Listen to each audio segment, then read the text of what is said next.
Je vais vous parler des nouvelles recommandations. Alors, j'ai essayé d'extraire des nouvelles recommandations, ce qui paraissait être essentiel dans le domaine du VIH. Donc, on a réécrit toutes les recommandations sur le VIH et les IST l'année dernière. Bon, c'est un processus qui a débuté en 2022, mais les publications se sont faites en 2024-2025.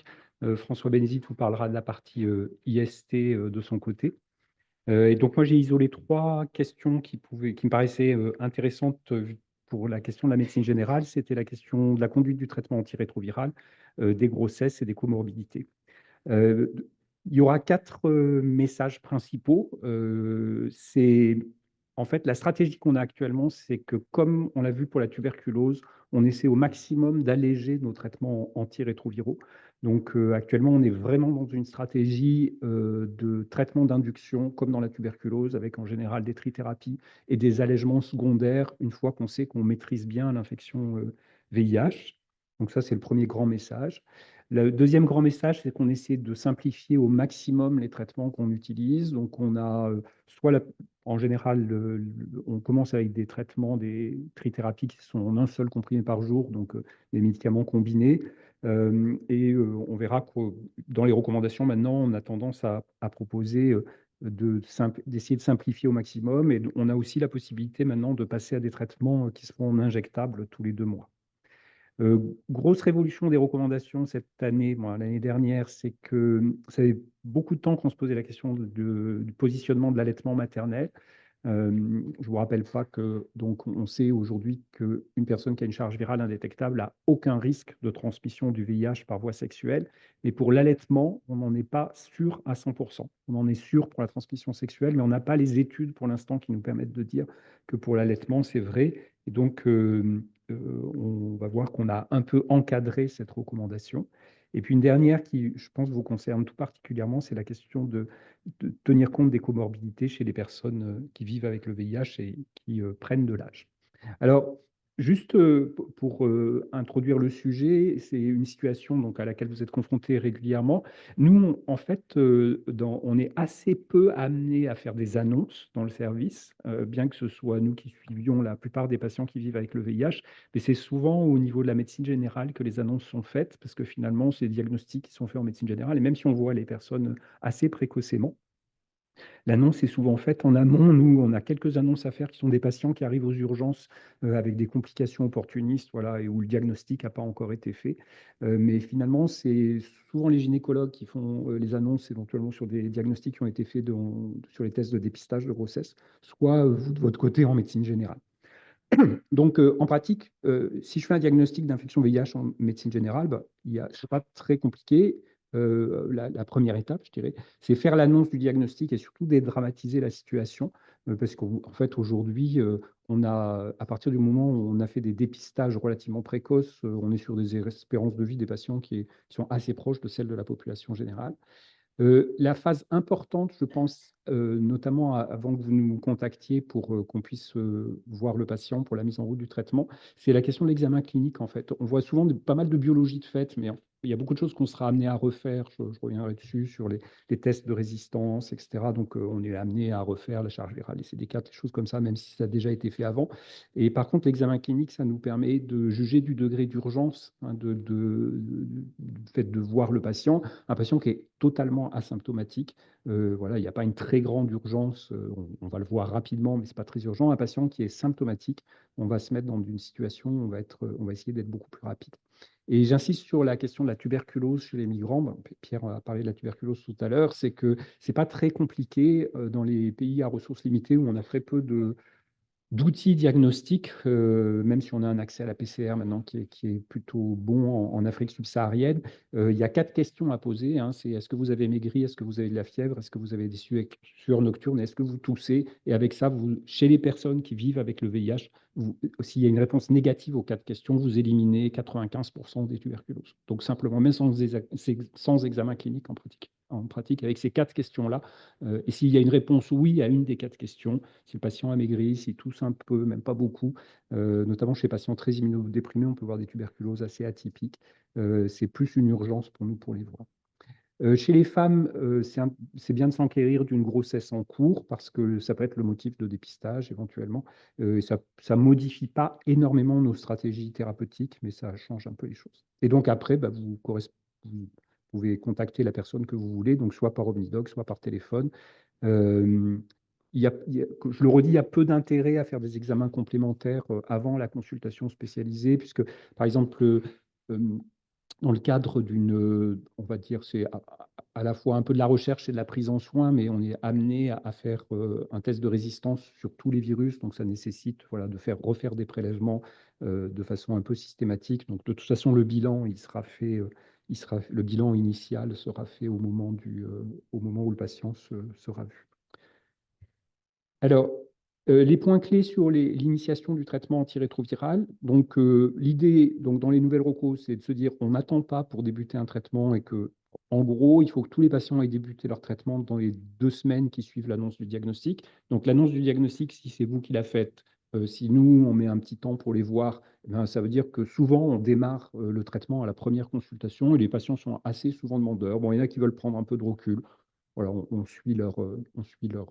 leurs envies, on va dire. Sauf si nous, on considère qu'il y a vraiment une urgence à mettre le traitement en route. Et il y a très peu d'exceptions. On a tendance à retarder le traitement de quelques semaines chez les patients qui ont des infections opportunistes graves et notamment intracérébrales, parce qu'on sait que l'introduction du traitement précoce peut aggraver certaines infections opportunistes. Ça serait vraiment du truc de spécialiste, on va dire.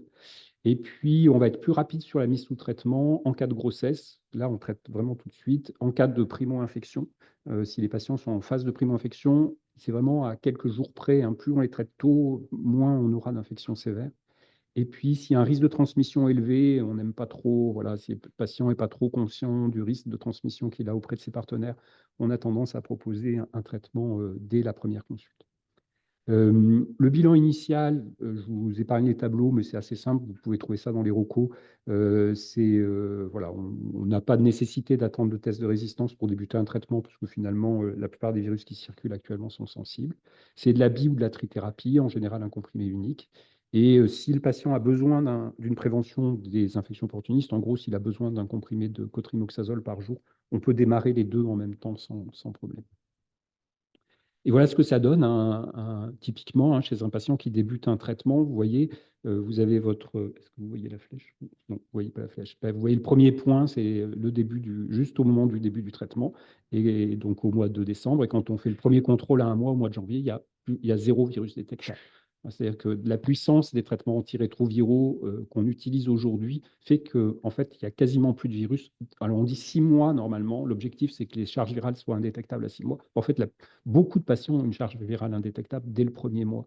Et en fait, le risque de transmission va en parallèle, hein, c'est-à-dire que les patients, en fait, dès le premier comprimé, ils transmettent beaucoup moins. C'est encore un parallèle avec la tuberculose. Et donc, les T4 en parallèle, ça va être beaucoup plus lent, hein, et on va avoir une réaugmentation des T4 qui va se faire progressivement. Mais vous voyez que ça se fait tout de suite, hein. Dès le premier mois, vous avez une augmentation des CD4 et au bout de 6 mois, voilà, le patient là a quasi doublé ses CD4. On n'était pas parti de très bas, mais on voit que ça réaugmente. Donc, une fois qu'on a obtenu ça, c'est-à-dire une fois que les patients sont en succès virologique, et en fait, aujourd'hui, il n'y a pas d'échec virologique, c'est-à-dire que tous les patients qui prennent leur traitement, voilà, s'ils prennent leur traitement, il n'y a pas de risque d'échec, hein. On a 100% d'efficacité, on va dire, avec les traitements initiaux qu'on utilise. Donc, l'idée, ça va être de simplifier. Donc, soit si on est, pour des raisons particulières, mais c'est devenu très rare, les patients ont plusieurs prises, on va passer à des traitements en une seule prise, on va essayer de passer en un seul comprimé. Et puis, on peut proposer des traitements injectables à longue durée d'action, ça, sous réserve que le virus soit bien résistant, parce que là, on peut avoir quelques patients qui ont des virus de sensibilité diminués à une des deux molécules injectables, et dans ces cas-là, on ne peut pas les utiliser. Et c'est un schéma assez simple, hein, c'est une injection, une deuxième injection à un mois, et ensuite tous les 2 mois. Enfin, c'est 2 injections chaque fois, parce que les produits ne se mélangent pas, donc c'est une injection dans chaque fesse. C'est de l'intramusculaire, c'est un peu douloureux, mais pour les patients qui veulent vraiment plus prendre de comprimés, les gens sont plutôt contents en général de le faire comme ça. Et ça se fait en ville. On fait les 2, 3 premières injections à l'hôpital pour vérifier que tout se passe bien, puis après, ça se fait en ville.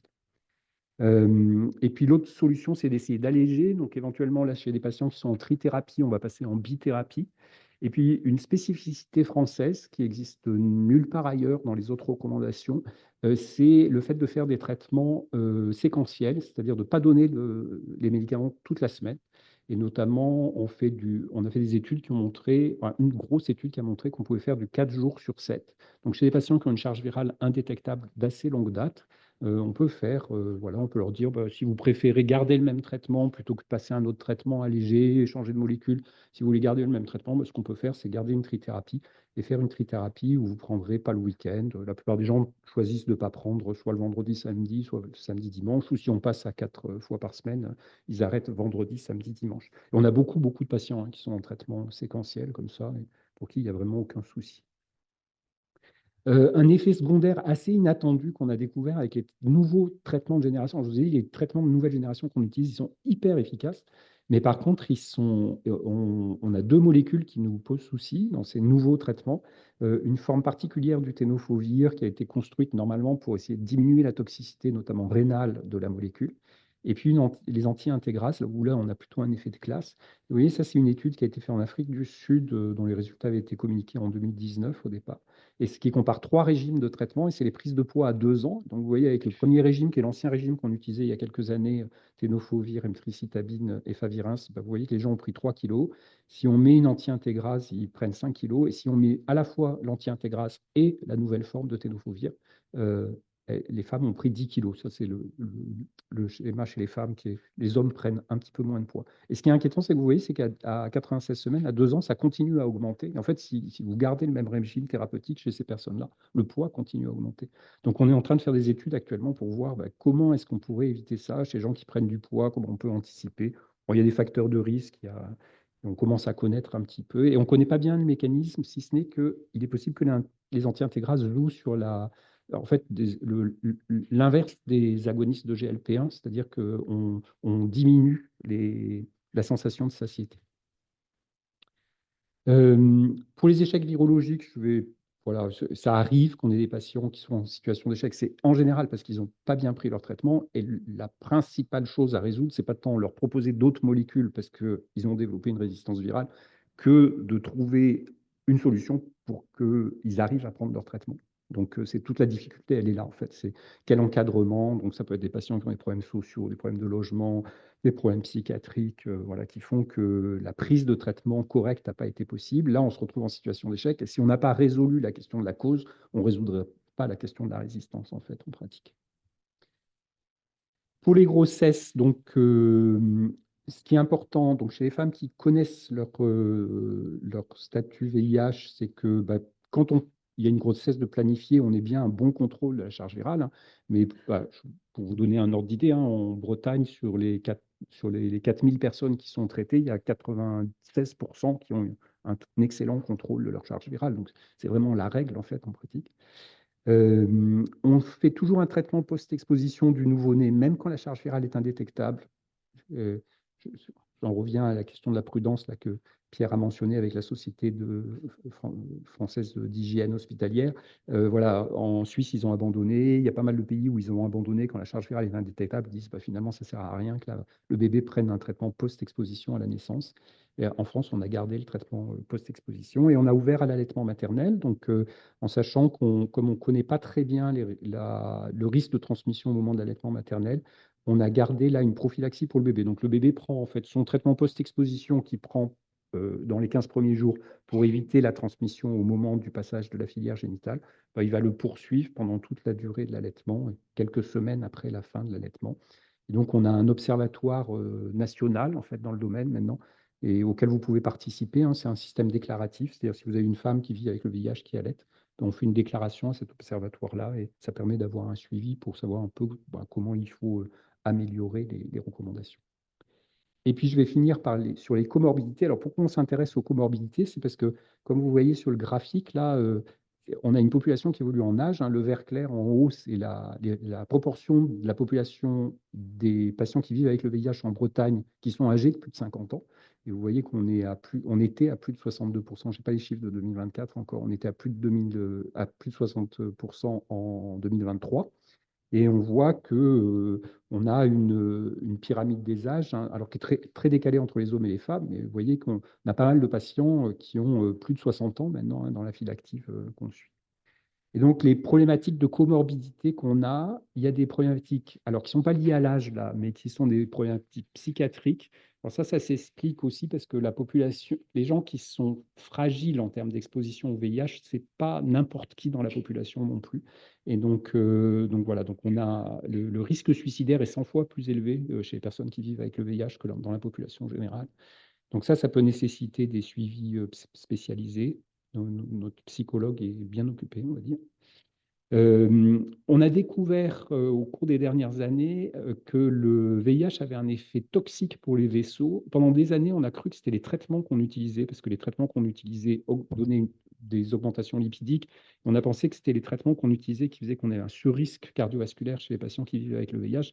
En fait, on s'est aperçu à partir d'un certain nombre d'études que c'était vraiment le VIH lui-même, alors soit par des mécanismes d'induction d'inflammation, soit par des mécanismes liés au virus lui-même qui font qu'on a vraiment un risque majoré d'athérosclérose. Alors, outre le fait que les patients qui vivent avec le VIH fument plus que la population générale, mais même quand vous enlevez ce facteur-là, vous avez, vous avez un surrisque. Et alors, c'est d'autant plus vrai que le patient a été traité tard, c'est-à-dire plus longtemps il a été exposé à la circulation du VIH, plus il a de risque de développer des troubles cardiovasculaires, notamment quand il y a un mauvais contrôle antiviral. Les traitements d'ancienne génération, on avait une certaine forme de toxicité aussi. Et pour là, ce qu'il faut essayer de faire, c'est de dépister précocement, intervenir précocement, essayer de limiter les cofacteurs de risque, et notamment le tabac. Et puis, on a une étude récente qui a montré qu'on avait probablement intérêt chez certains patients à débuter les statines assez précocement. Mais on ne sait pas encore ce que c'est exactement que le assez précoce. On n'a pas des critères très, très durs par rapport à ça. Mais il faut être vigilant par rapport à ça. 50% des patients qui vivent avec le VIH ont une dyslipidémie en pratique. Il y a probablement, je dis probablement parce qu'on n'a pas, les études n'ont pas tranché à 100% encore, une majoration du risque de diabète, notamment chez les patients qui ont qui ont été traités tard aussi et qui ont reçu des traitements un peu toxiques là qu'on utilisait dans les années 90-2000. Et là, il faut, pareil, dépister, intervenir précocement. Il y a énormément de publications actuellement sur la place des analogues GLP-1. Ça se recoupe avec la question de la prise de poids, avec pas mal de papiers qui montrent qu'on a une nette amélioration des critères chez ces patients-là. Et puis, pour terminer, la question de l'âge. Hein, donc, comment on a une population qui est vieillissante et qui a été soumise à un certain nombre d'agressions, on va dire, liées au VIH, liées à certains anciens traitements, éventuellement liées à des cofacteurs, d'hépatite, etc. On a un risque de fragilité qui est plus élevé. Et donc, on peut les dépister. Il y a la grille de la HAS là, qui est assez bien faite, qui est utilisée pour l'ensemble de la population, qui est tout à fait adaptée pour dépister la fragilité chez les patients qui vivent avec le VIH. Et ça peut nécessiter des consultations de gériatrie. Et donc, je finis sur cette diapo-là parce que vous voyez, en fait, c'est très médecine générale, en fait, en pratique. Ce n'est pas des problématiques, en fait, des problématiques virales dans le domaine du VIH. Aujourd'hui, on n'en a plus. Les problématiques qu'on a, c'est soit on a 5% des patients qui sont dans des situations assez catastrophiques du point de vue social, psychiatrique, etc., qui nécessitent voilà, je dirais un entourage très rapproché avec des consultations d'éducation thérapeutique, de suivi, etc. Mais 95% ont pas ces problèmes-là. Et puis, on a une population vieillissante qui a été soumise à un certain nombre d'agressions et qui a des comorbidités qui sont des comorbidités assez classiques, quoi. Donc, on a des patients qui vivent avec le VIH qui ont 18, 20 comprimés entre les antihypertenseurs, les hypocholestérolémiants, l'aspirine, etc., quoi. Voilà. Donc, qui sont vraiment des problématiques finalement propres à la population générale. Voilà, je vous remercie pour votre attention.